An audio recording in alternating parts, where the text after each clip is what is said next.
Today, we're going to talk about what it takes to level up your digital skills. We're moving beyond just being a casual user to becoming a truly confident pro. And spoiler alert, it's not about being a tech genius, it's about knowing a few really smart habits. So let's dive right in. Okay, we've all had that heart-stopping moment, right?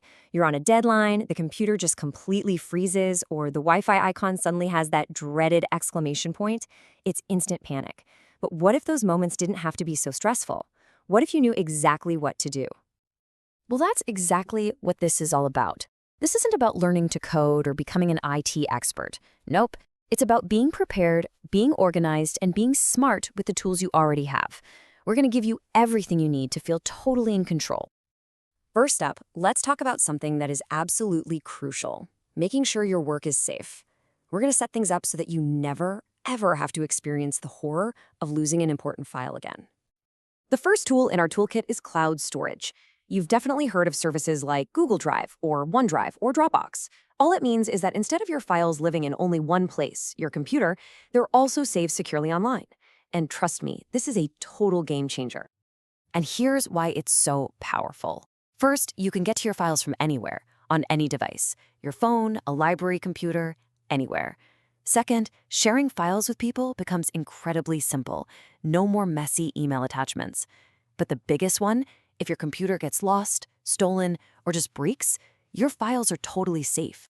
Think about this scenario for a second. You can start working on a paper at the library, save it to your Google Drive, and then later that night you can pull it up on your phone to finish it. The work follows you instead of being stuck on one machine. It's freedom. So, the cloud is fantastic for day-to-day access and sharing.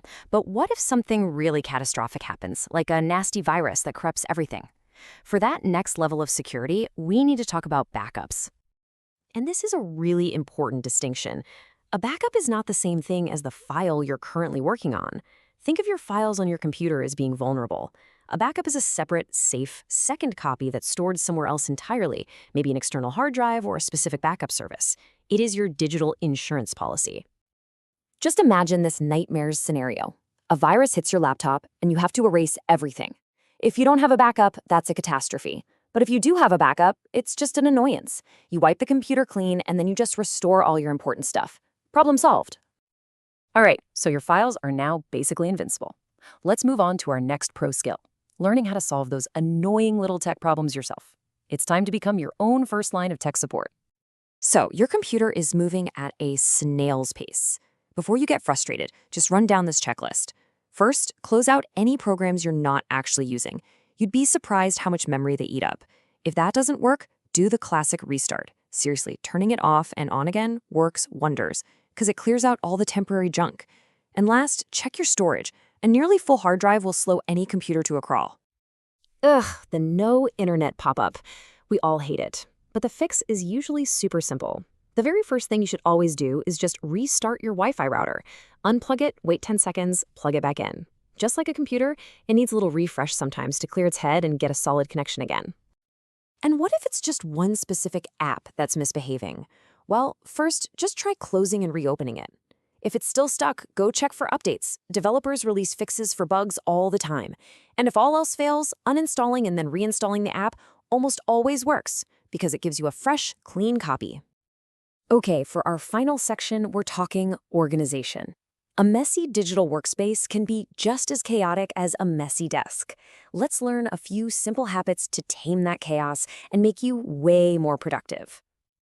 These habits might seem really small, but I promise you the impact is huge. A clean desktop reduces distractions.